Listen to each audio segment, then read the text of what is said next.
saludos a todos, ¿qué tal? Me da gusto volver acá para compartir más, mucho más, con todos ustedes sobre series chinas. Pero antes de llegar al quid del asunto, me gustaría dar un poco más de contexto para aquellos que quizá no conocen mucho o por pura curiosidad. Quiero decir que entre las temáticas más recurrentes en nuestros dramas chinos favoritos está el uso de elementos históricos, como espero que ustedes hayan podido notar. Ejemplos de esto pueden ser novelas tipo La mujer del rey, La princesa Weiyong o El ascenso de los Fénix, donde su atractivo principal, entre otros muchos detalles obviamente, es la forma en que nos transportan a aquella época antigua, #añoranza, y cómo, pues, a través de la recreación de vestuarios, palacios, paisajes e incluso las costumbres de aquella época según la dinastía en turno. Y a pesar de que la mayoría de novelas de este tipo comúnmente mezclan elementos históricos con situaciones fantásticas, historias ciencia de las que ya hablamos anteriormente en otro video, también existen tramas que se enfocan puramente en la parte histórica. Y aunque los personajes carecen de poderes místicos cultivables que asombren con su increíble dominio del chi y todo el CGI que eso implica, las novelas puramente históricas en absoluto se quedan atrás en ser entregas sumamente interesantes, que obviamente cuentan con su propia clase de magia. Ahora, aquí viene lo interesante. Para mí, la reina de este género de dramas palaciegos, por llamarlos de alguna forma, es Historia del Palacio Yangtze. Y en este episodio les voy a explicar el por qué. Ok, para empezar, Historia del Palacio Yangtze se desarrolla dentro de la Ciudad Prohibida, en aquellos años lejanos de 1700, cuando la dinastía Qing gobernaba China.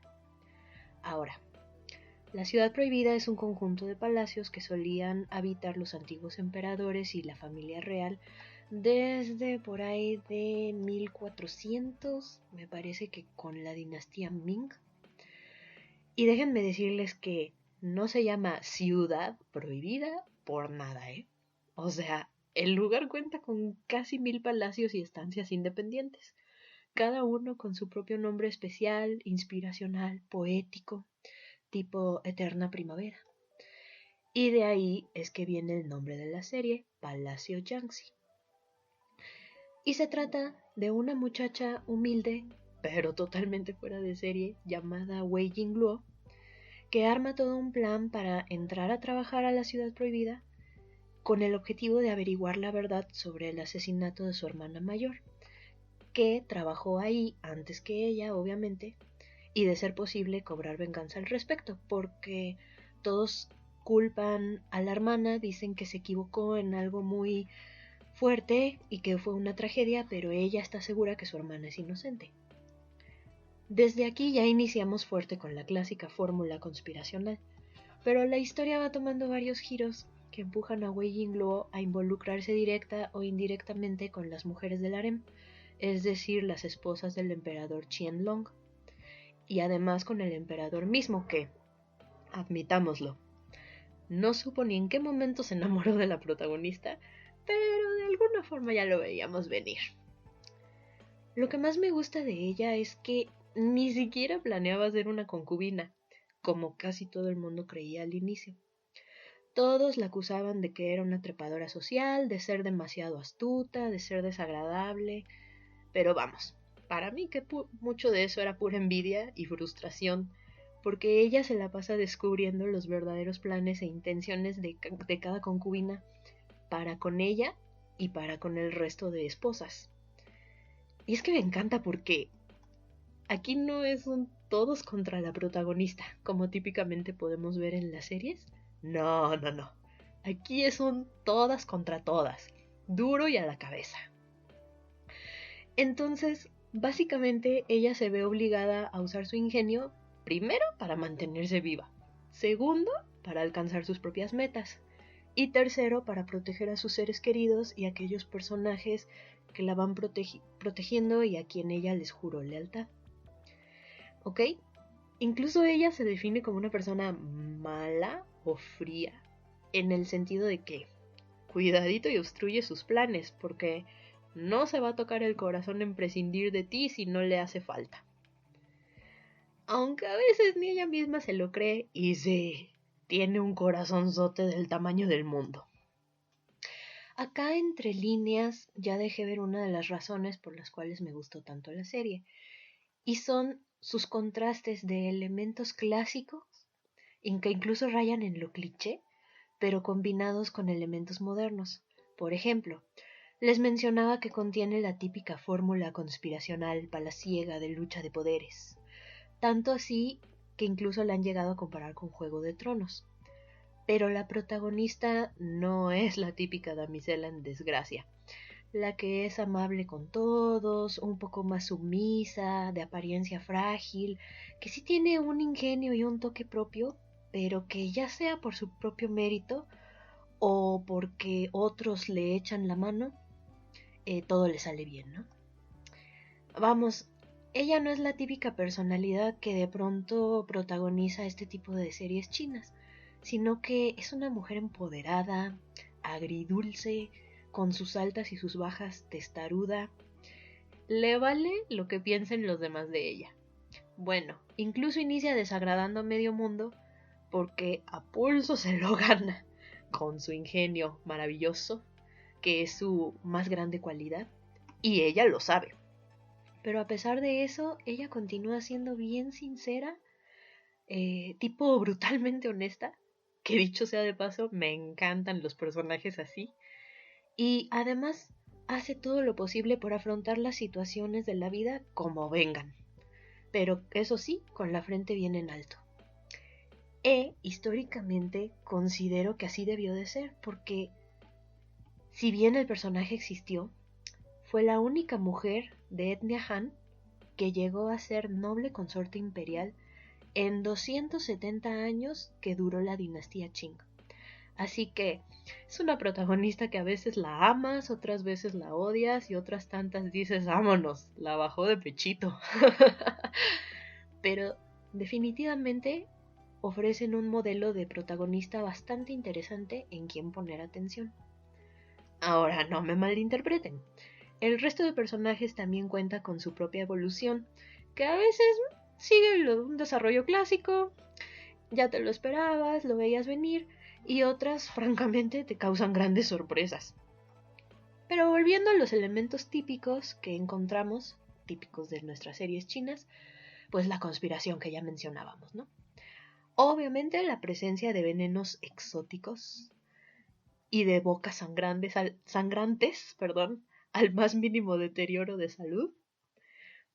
También está la típica puñalada trapera, tanto de la protagonista hacia su querido, porque hashtag chiste local, aquí decimos con Yeji, saludos y besitos a Yeji, que aparentemente, si no hay puñalada trapera en la serie, no es amor sincero, ¿eh? Pero también hay puñalada trapera entre las concubinas, insisto. Que de hecho uno encuentra toda la escala de toxicidad sabrosa, así desde la más directa, que parece bien caprichosa y que luego identificas como el némesis, hasta la calladita que mira, por atrás está manejando todo conforme sus intereses. Cada esposa tiene su personalidad y sus motivos.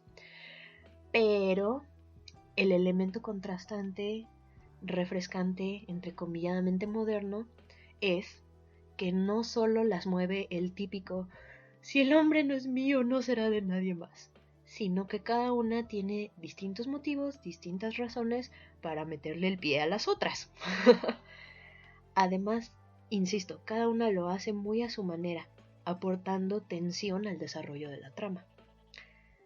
Este hecho es interesante porque también puede tener un trasfondo histórico. Si bien muchas de las interacciones presentes en la novela claramente son fantasía, sí se reconoce la existencia de una lucha feroz entre las concubinas de aquellas épocas por ser la favorita o lo más cercana posible al emperador en turno, porque así aseguraban una posición dentro del harem tanto para ellas como para su descendencia. todos los hijos, sobre todo varones, pero también a las hijas se les reconocía, pues del emperador, obviamente. Y ahora, continuando con los elementos típicos, obviamente los personajes masculinos, al menos los principales, todos, tarde o temprano, quieren algo con Wei Jingluo. Pero bueno, aquí el contraste moderno es que ella no termina junto a la opción más obvia, sino que se enamora de quien menos se esperaba ella, y la verdad es que yo tampoco me lo esperaba en cierto punto. Por esto y mucho más, la historia ha sido comparada, ya les comentaba, con Juego de Tronos, con tramas como La Cenicienta, por esto de la chica humilde que conquista al príncipe, o en su defecto en este caso es el rey. E incluso ha sido comparada con obras como Orgullo y Prejuicio por varias razones. Por ejemplo, ambas novelas se basan en un libro. También ambas se desarrollan en una época relativamente contemporánea porque, acotación cultural, recuerden que la historia de Palacio Yangtze se ubica aproximadamente en 1700, mientras que Jane Austen, escritora de Orgullo y Prejuicio, autora de Orgullo y Prejuicio, nació en 1775 y escribió el libro antes mencionado en 1813. Ambos imperios en esa época, tanto el inglés como el chino, vivían una época de esplendor que les permitía a la clase alta disfrutar de lujos en su modo de vivir, en sus comportamientos, tipo usar vestidos suntuosos, dedicarse a las artes, aprender etiqueta, contar con servidumbre que les facilitaba la vida, además de que a la mujer se le trataba de modo similar en cuanto a la importancia de su ascendencia, de su linaje, y obviamente de con quién se iba a casar. Eso se ve reflejado en la serie de Palacio Yangtze. Y por último, hay quienes dicen que el temperamento y desarrollo de ciertos personajes también coinciden entre Orgullo y Prejuicio y Palacio Yangtze, comparando a Wei Jingluo con Elizabeth Bennet y al emperador Qianlong con el señor Darcy, entre otros personajes. Este es un punto de vista interesante que, si ustedes conocen la novela de Orgullo y Prejuicio, me gustaría que me comentaran si lo consideran de esta forma. Pero bueno, con todo esto de las obras citadas anteriormente, quiero resaltar que en realidad se trata de una historia bastante diversa y nutrida, que sin lugar a dudas te captura como espectador. Y a mí en lo personal no solo me capturó por su trama. Aquí definitivamente me voy a detener a elogiar fuertemente el cuidado al detalle en cuanto a vestuario, utilería, escenografía. Es que madre mía, admito que por lo general las series chinas ponen gran cuidado en la estética de sus personajes y espacios, y eso es algo que disfruto muchísimo y que me acerco mucho a todo este mundo, pero esta se lleva las palmas de oro. No por nada entre las curiosidades de la serie se menciona que los honorarios del elenco fueron de solo el 10% del costo total de la producción. A propósito contrataron talentos emergentes para que todo lo demás pudiera destinarse a cada traje, anillo, cada tocado, cada sombrero, el maquillaje. Es que está elaborado con tal exquisitez, tanto de las concubinas, que son las que más lucen, como del emperador y todo el personal del palacio, porque los sombreros de los guardias, cómo se distingue cada rango, todo está excelentemente pensado. Con decirles que cada tocado de flores usado por cada protagonista los diseñó uno de los únicos artesanos que aún maneja esa técnica milenaria de crear flores de terciopelo, que se inventó desde la dinastía Tang. Y no me sorprendería que los haya hecho a gusto de cada actriz, porque ¿qué creen? En la vida real, cada concubina tenía la oportunidad de elegir sus accesorios según su rango y su personalidad. Obviamente, sobra decir que cada adorno y vestido fueron hechos a mano basados en documentos, pinturas, antigüedades, la mayoría dentro del Museo del Palacio, porque han de saber que actualmente dentro de la Ciudad Prohibida existe un museo abierto al público que exhibe piezas de época. Así que si planean viajar a China, no duden en visitarlo, y de favorcito vuelvan y nos cuentan cómo les fue. Y ya que hablamos de la Ciudad Prohibida, debo añadir que incluso el diseño interior de cada palacio, con sus jardines, también me pudo fascinar. Yo misma me llegué a preguntar si acaso la producción habría sacado permisos especiales para grabar ahí dentro del complejo, pero no. Resulta que todo fue una recreación dentro de Hengdian World Studios, pero en serio, cada letrero, cada columna pintada a mano te transporta a ese lugar y tiempo que quisieron representar, y fue muy elogiada la serie por esto, por su representación de la dinastía Qing. De verdad, mis respetos, quedé hechizada y estoy segura que ustedes también van a quedarse con el ojo cuadrado. Por último, pero no menos importante, me gustaría compartir algo que aprecié muchísimo durante toda la serie y que es parte de ese cuidado al detalle, y es la facilidad con la que aprendí historia de la antigua China. Así, tal cual. Personalmente me llevo muchos detalles sobre una cultura diferente en una época con personas que de verdad existieron y marcaron la historia de ese país, porque insisto, si bien muchas de las interacciones y el drama añadido son ficticios para que la novela funcione, alargándola al más puro chino style, lo cierto es que para hablar de dinastía Qing, del emperador Qianlong, de sus 3 emperatrices reconocidas e hijos involucrados como es debido, alguien tuvo que hacer su tarea de investigación antes de escribir el guión y diseñar nada. Porque si son curiosos como yo, notarán que a lo largo de la serie se mencionan otros personajes históricos e incluso utilizan fragmentos de poesías y expresiones típicas de aquella época que yo de momento, cuando no entendía o no sabía quiénes eran, corrí a Google a buscar de qué se trataba, y ahí es donde aprendí y aprecié mucho más esa cualidad de la serie, que para mi gusto enriquecen tu experiencia no solo de forma visual, sino también auditiva.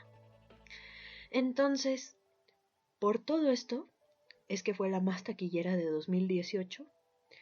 Incluso se dice que el volumen de visitas al antes mencionado Museo del Palacio de la Ciudad Prohibida, que ya les comentaba, aumentó mucho tras el lanzamiento de la serie. O sea, movió el interés de las personas por aprender también de esta historia antigua y por apreciar esos detalles en vivo, y por la mera curiosidad de decir, ¿será cierto o no? ¿Qué tan bien adaptada está la serie a lo que fue de verdad la época? Y para mi gusto está bastante bien adaptada. Para mí sigue dando de qué hablar hasta ahora, así que ya saben, 70 episodios que definitivamente vale la pena ver, más otros 6 de una segunda temporada para revivir la nostalgia.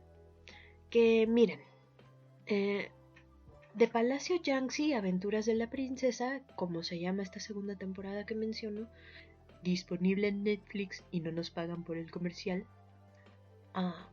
Yo personalmente aprecié mucho que conservaron al elenco y el soundtrack original. Eso le da un aire de total continuidad, que era lo que se necesitaba para contar la historia de la princesa Chaohua, que vendría siendo la primera hija del emperador Qianlong con su ahora flamante concubina imperial Ling, que no es otra que nuestra queridísima Wei Yingluo. Pero francamente, Chaohua no es su mamá en cuanto a personalidad e ingenio. Aún así, es bastante disfrutable. Yo le guardo un cariño especial porque gracias a esta secuela llegué a la novela original.